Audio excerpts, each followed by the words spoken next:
Mga master, isa po sa sinasagot ng DO24 Series of 2025 ay kung pwede bang lumipad yung reclassification mula po sa isang position into higher position na sobrang layo po. No, dito po sa DO24 ay nabanggit ito pong 3 salary grade limitations.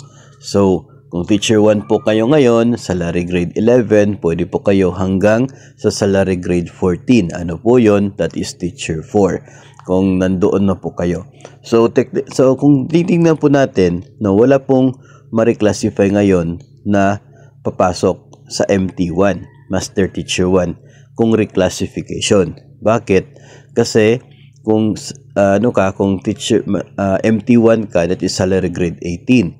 So dapat nasa salary grade 15, no? Wala po tayong available ngayon na teacher 5 na pwede pong lumipad papunta po doon.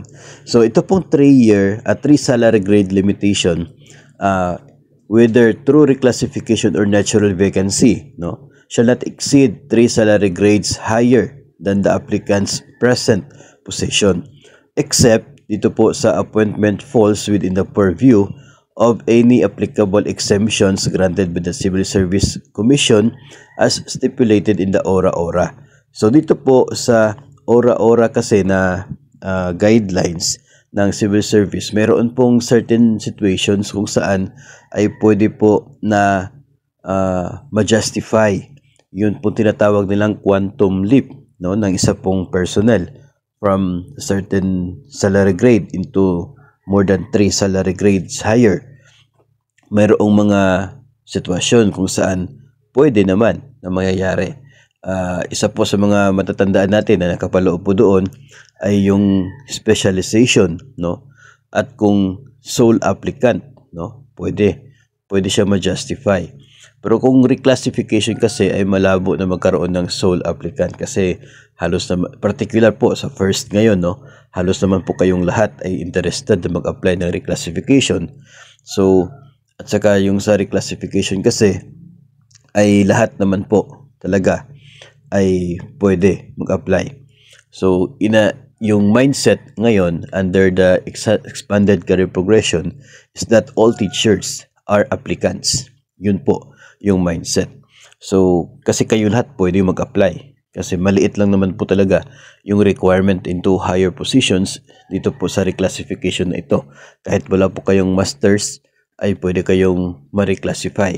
Basta umabot lang po sa 50 yung score po ninyo. So, ito po yung sagot kasi maraming natatanong kung pwede ba isang teacher 1 magiging teacher 4, teacher 5, ganon. So, kung 3 salary grade higher, pag teacher 1 hanggang teacher 4, pwede ka mag-apply. Then later, kapag nakumpleto mo yung 1 cycle, 1 year in your current position, 1 cycle ng performance rating, from teacher 4, pwede ka up to teacher 7. Diba? Kasi 3 salary grades yun. So, pwede ka up to teacher 7. Then from teacher 7, pwede ka na rin lumipat into MT1 kasi doon sa MT kasi magsisimula lahat, no? MT1 magsisimula yung lahat papunta sa MT na MT5 o kaya ay dito po sa school principal 4. So 3 salary grade limitation, tandaan po natin yan. Yun po ang nakapaloob sa DepEd Order number 24 Series of 2025, but still tandaan din po yung exemption, no, basta nakapaloob po sa Civil Service Guidelines doon po sa ORA-ORA, pwede nyo po yun i-search para malaman kung ano-ano yung mga nabanggit na exemptions doon na kung saan pwedeng i-justify ng inyo pong division yung promotion ng isang personnel into a position na mahigit sa 3 salary grade higher.